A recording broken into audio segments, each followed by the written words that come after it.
Hello, আসসালামু আলাইকুম প্রিয় বন্ধুরা। দেখেন, একটা ভিডিও দেখাই আপনাদেরকে। এই যে প্রতিদিনই দেখি এই ভাইয়েরা ঠেলা গাড়ি টানে। তো এরকম আরও অনেক ঠেলা গাড়ি আছে যেগুলো হচ্ছে আমরা দেখি মেন রোডে, যে খোয়া, বালি, সিমেন্ট, মাটি এগুলো ফেলে রেখে যায় ট্রাক। ভিতরে যে বিল্ডিংগুলো হয়, সাধারণত শহরের বাইপাসের ভিতরে যে বিল্ডিংগুলো হয়, সেখানে ট্রাক ঢুকতে না পারার কারণে, ট্রাকগুলো ঢুকতে না পারার কারণে এই ঠেলা গাড়িগুলা দিয়ে বিল্ডিংয়ের কাছে মালগুলো বহন করা হয়।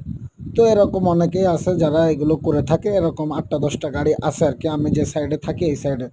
তো আমি দেখি সকালবেলা থেকে এরা একদম হালাল টাকা ইনকাম করে, কিভাবে মাথার ঘাম পায়ে ফেলে এই টাকা ইনকাম করে। আসলে মেন ব্যাপার হচ্ছে পুরুষ হওয়া সোজা, কিন্তু পুরুষের দায়িত্ব নেওয়াটা একদমই সোজা না।